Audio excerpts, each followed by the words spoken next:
الدرس السادس: العواقب. الله يدمر البشرية. تكوين 14:8-9-6. بينما نستمر في النظر إلى عواقب الخطيئة، نرى أنه يمكن أن تكون هناك عواقب شخصية للخطيئة الفردية، كما رأينا مع آدم وحواء والثعبان في الدرس الرابع. ولكن يمكن أن تكون هناك أيضا عواقب مأساوية عندما تكون الخطية منتشرة في الثقافة كما كانت في أيام نوح. يخبرنا سفر التكوين 13:11-6: كانت الأرض فاسدة في نظر الله ومليئة بالعنف، ورأى الله هذا الفساد لأن الأرواح قد أفسدت طريقها على الأرض.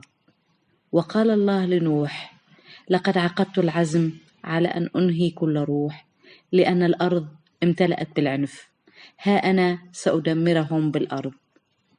ثم زود الله نوح الذي وصف بأنه رجل صالح في زمنه بخطة مفصلة للغاية، من خلالها سينقذ بها نوح وزوجته وأولاده 3 وزوجات أبنائهم.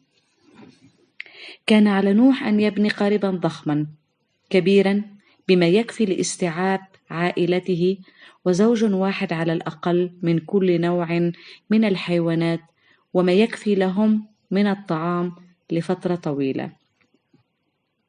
وبالرغم من أنه لم يكن هناك مطر من قبل على الأرض، أودع الله نوح وعائلته وجميع الحيوانات بأمان داخل الفلك، وانفجرت جميع الينابيع العظيمة، وانفتحت أبواب السماء، وسقط المطر على الأرض 40 يوما و40 ليلة.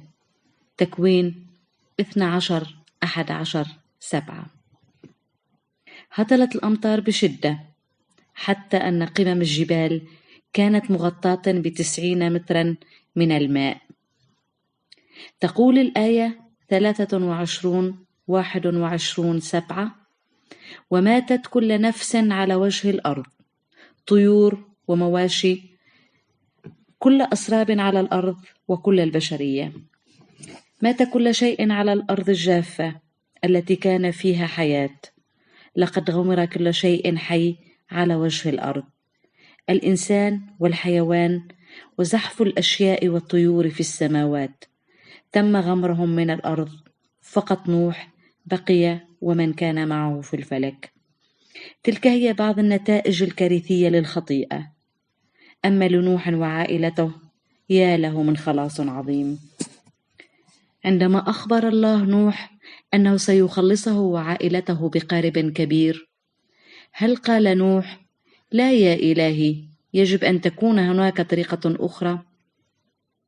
هل أخبر نوح الله كم كان حريصا عليه ليوفر له الأمان في قارب؟ بالتأكيد لا. نوح وعائلته حيث كانوا يشاهدون كل من حولهم يموت في المياه المتدفقة، شكر الله على خلاصهم. هل تعلم أن رحمة الله توفر لنا الطريق للخلاص من العواقب الأبدية لخطايانا؟